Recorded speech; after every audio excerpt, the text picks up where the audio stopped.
Good morning friends, welcome to our Largo education. This is second chapter of chemistry, structure of an atom. In this chapter, we will study the discovery of electron by cathode ray tube experiment, discovery of proton by anode ray tube experiment, and discovery of nucleus by Rutherford alpha particle scattering, Milkman oil drop experiment, J.J. Thomson model. So here we start.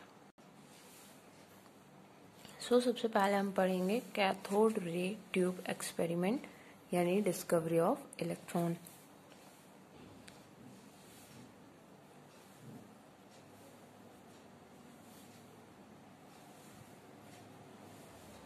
इसका credit जाता है J.J. Thompson को।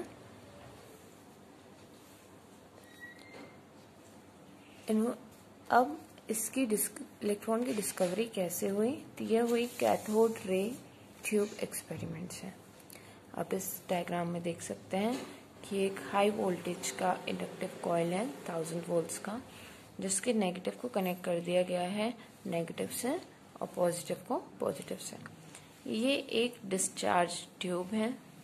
Discharge tube के अंदर gas का pressure बहुत ही लो है और इलेक्ट्रिसिटी बहुत हाई फ्लो कर रही है। ये कैथोड है और ये एनोड है। एनोड को हमने परफोरेटेड बनाया है। परफोरेटेड यानी कि ये मान लीजिए एनोड है और इसमें भी हमने छोटे छोटे छेद बीच में कर दिए हैं, तो परफोरेटेड एनोड कहलाता है। और इसके पीछे हमने लगाई है फ्लोरोसेंट स्क्रीन, जो कि बनी हुई है जिंक सल्फाइड की। ये ग्रीन ग्रीन आपको दिख रहा है, ये फ्लोरोसेंट स्क्रीन है। तो जब इलेक्ट्रिसिटी पास होगी तब यहाँ से कुछ इनविजिबल रेज कैथोड से एनोड की तरफ जाएंगी, और जैसे कि एनोड परफोरेटेड है तो कुछ पीछे भी चली जाएंगी, और वो पीछे जाके इस फ्लोरोसेंट स्क्रीन जो कि जिंक सल्फाइड की बनी हुई है उसमें स्ट्राइक करेंगी। और जैसे ही वो स्ट्राइक करेंगी तो ग्रीनिश येलोइश कलर की एक लाइट प्रोड्यूस होगी। स्ट्राइक करने में गैस बहुत ही लो प्रेशर पे है। जितनी भी गैस होगी उसको हम यहाँ से सक करके बाहर निकाल लेंगे।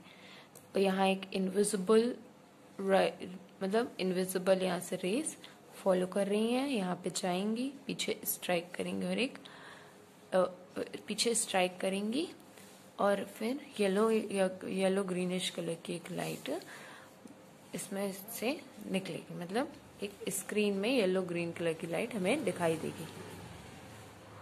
चलिए, तो अब हम कुछ इन रेज, ये जो रेज हैं जो कैथोड से निकल रही हैं एनोड की तरफ जा रही हैं, तो इन्हें ही नाम दे दिया गया कैथोड रेज। अब इसके हम प्रॉपर्टीज देख लेते हैं।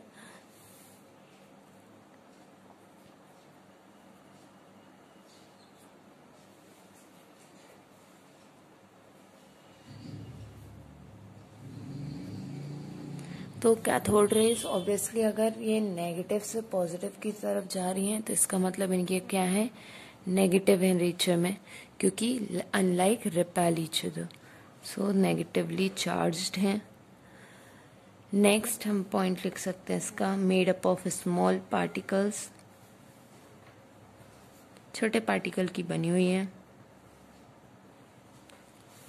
स्ट्रेट लाइन में चलती हैं क्योंकि प्रेशर बहुत कम है, तो वो बिना डेविएट किए स्ट्रेट लाइन पे चलती रहेंगी। तो follows straight path.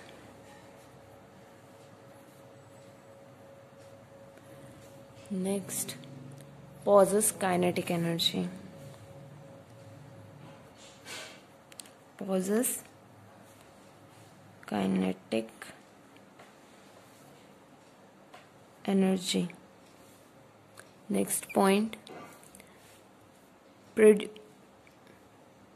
they deflect in magnetic and they are deflected in magnetic and electric fields.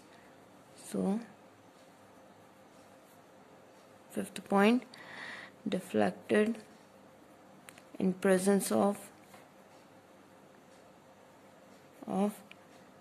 magnetic and electric fields.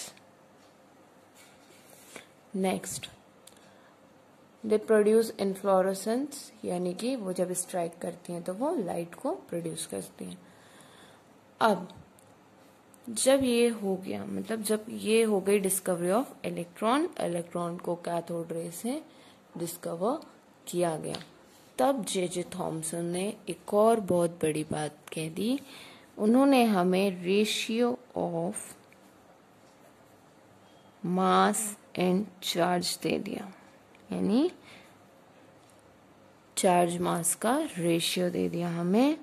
तो चार्ज अपॉन मास होता है, यानी E अपॉन m का रेशियो उन्होंने दे दिया 1.75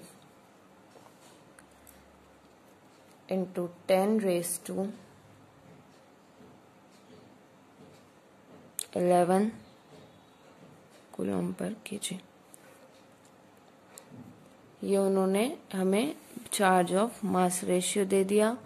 अगर हम इलेक्ट्रोड के पोटेंशियल को चेंज करते हैं या गैस को चेंज करते हैं कैथोड में, तब भी ये वैल्यू सेम ही रहेगी। अब हम पढ़ेंगे मिल्कमैन ड्रॉप एक्सपेरिमेंट। उन्होंने एक एक्सपेरिमेंट किया और उसका कंक्लूजन में हमें क्या दे दिया, charge of electron. So charge of electron is equals to 1.6 into 10 raised to minus 19 coulomb. और हमें चार्ज मास रेशियो तो पता ही है क्या होता है। चार्ज मास रेशियो होता है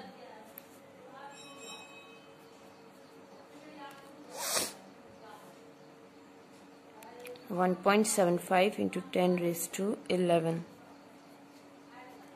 तो हमने यहाँ पे चार्ज की वैल्यू रख दी, तो हमें क्या मिल गया, मास मिल गया, जो कि है 9.1 into 10 raise to minus 31 kg।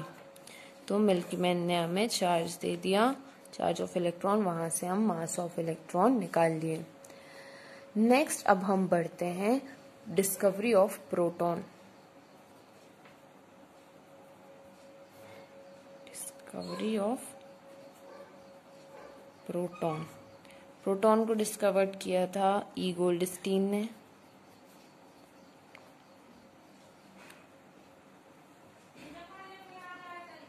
Protons को यहाँ मतलब कैनाल रेस, यहाँ वहां पे कैथोड रेस था, यहाँ पे कैनाल रेस है, इस बात का बहुत ध्यान रखिएगा। Anode are not protons but they are made up of gaseous ions। हमने देखा था कि डिस्कवरी ऑफ इलेक्ट्रॉन में नेचर ऑफ गैस वगैरह से कोई फर्क नहीं पड़ने वाला था, बट यहाँ पे सब उल्टा होगा, यहाँ पे फर्क पड़ेगा। सो उन्होंने भी सेम एक्सपेरिमेंट लिया। डिफरेंस ये था, यहाँ की जगह उन्होंने इन्फ्लोरेसेंस स्क्रीन इस साइड लगाया और कैथोड की जगह इस बार उन्होंने कैथोड में छोटे छोटे होल्स की, यानी परफोरेटेड कैथोड बनाई, एनोड को नॉर्मल रहने दिया, और फिर उन्होंने देखा कि इस तरफ भी कुछ स्ट्राइक कर रहा है, तब पता चला, और इस रेस को उन्होंने नाम दे दिया canal race.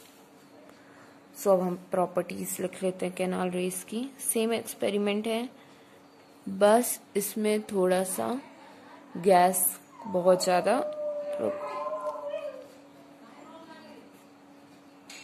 Properties of canal race, तो क्या क्या होती हैं, पॉजिटिव चार्ज पार्टिकल हैं,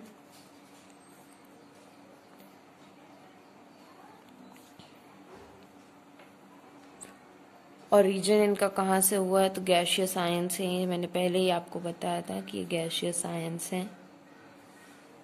नेक्स्ट हो गया कि इनका जो नेचर है वो डिपेंड करेगा नेचर ऑफ गैस पे। अगला हो गया इनका चार्ज मास रेशियो भी डिपेंड करेगा,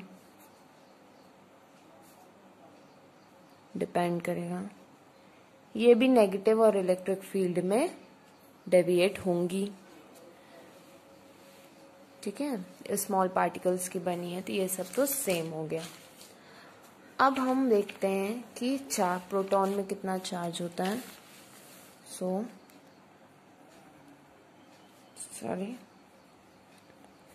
चार्ज ऑफ प्रोटॉन,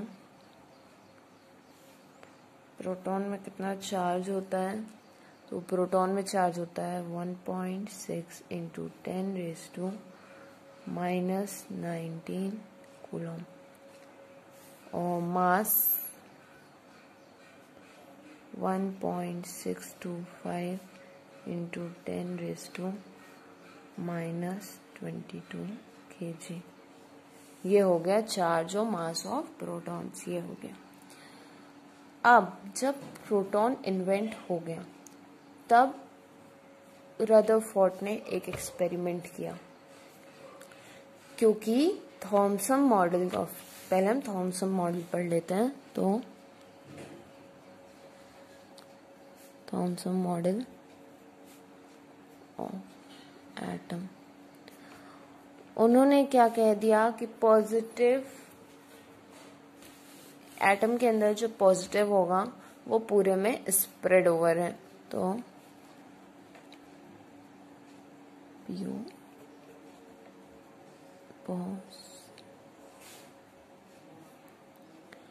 जो भी पॉजिटिव है is spread over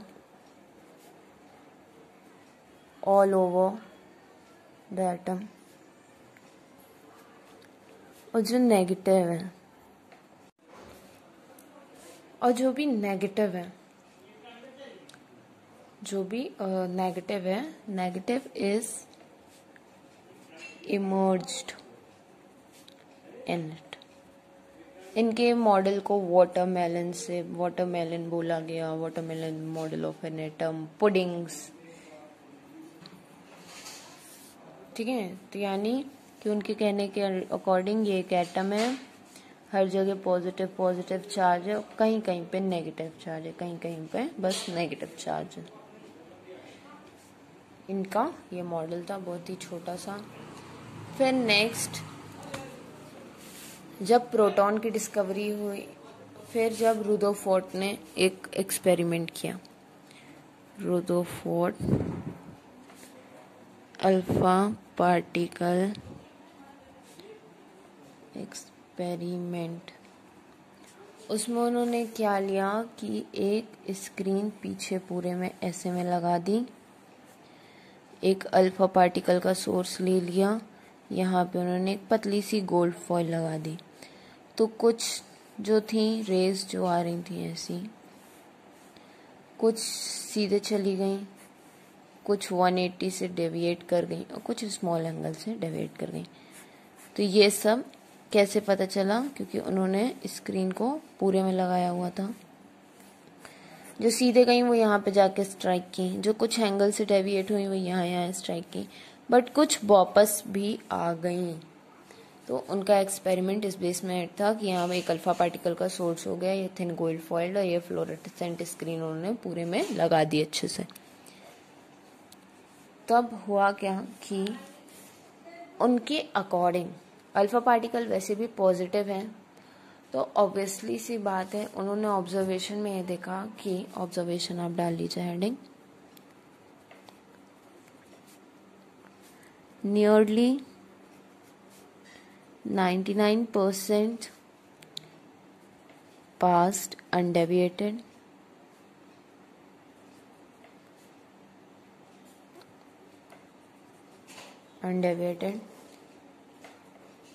some of alpha particles were deflected by a small angle. Very few particles are reback या reflected back. तो very लिख लो, few rays were deflected back. ये उनकी observation हो गई उनकी।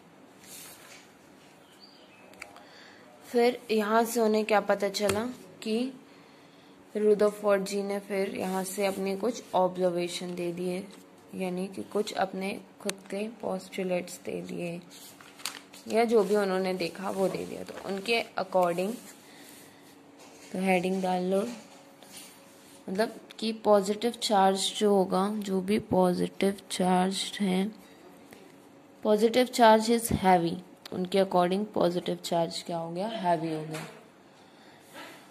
मोस्ट पार्ट जो होगा उनके अकॉर्डिंग मोस्ट पार्ट जो है एटम का वो क्या है, हॉलो है,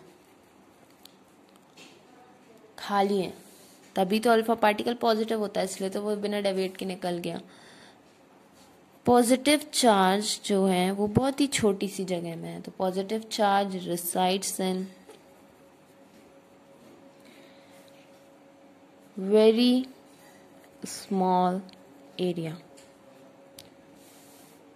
फिर नंबर ऑफ अब हमें पता है कि एटम तो न्यूट्रल होता है, तो number of electron will be equal to number of proton, उन्होंने ये भी कह दिया। Size of nucleus is very small as compare to atom. और उन्होंने लास्ट में कह दिया कि एटम रिवॉल्व करता है इन क्लोज्ड ऑर्बिटल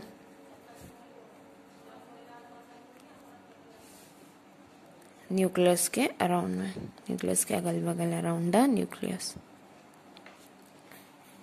इनके ये पोस्टुलेट्स हो गए कि न्यूक्लियस जो पॉजिटिव चार्ज है वो बहुत हैवी है, most of the part hollow है, तभी वो अनडेविएट करके निकल गई। कहीं एक छोटी सी जगह में पॉजिटिव चार्ज है, जितने इलेक्ट्रॉन होंगे उतने ही प्रोटॉन होंगे। साइज ऑफ न्यूक्लियस बहुत ही छोटा है compare to size of atom. फिर उन्होंने लास्ट पॉइंट ये बहुत इंपॉर्टेंट दे दिया कि एटम रिवॉल्व कर रहे हैं एक क्लोज्ड ऑर्बिटल में। फिर नेक्स्ट हम देख लेते हैं failure of Rutherford model theory. Okay, आपने पढ़ा होगा मैक्सवेल थ्योरी कि अगर कोई एक्सेलरेटेड पार्टिकल है तो वो कुछ रेडिएशंस एमिट करेगा, घूम रहा है तो वो कुछ रेडिएशंस को एमिट करेगा और कुछ एनर्जी को लूज करेगा और फाइनली वो गिर जाएगा। तो मतलब he can not explain the stability of atom, he could not explain stability of atom. Next, he could not explain line spectrum. ना ये स्टेबिलिटी को एक्सप्लेन कर पाए, ना ही एक स्पेक्ट्रम को एक्सप्लेन कर पाए। सो फ्रेंड्स, आगे का अब हम पढ़ेंगे बोर्स एटॉमिक मॉडल, फिर atomic line spectrum, atomic spectrum और भी बहुत सी चीज़ें बाकी हैं। तो मेरा वीडियो को ज़रूर लाइक करिए और शेयर करिए। Thank you for watching.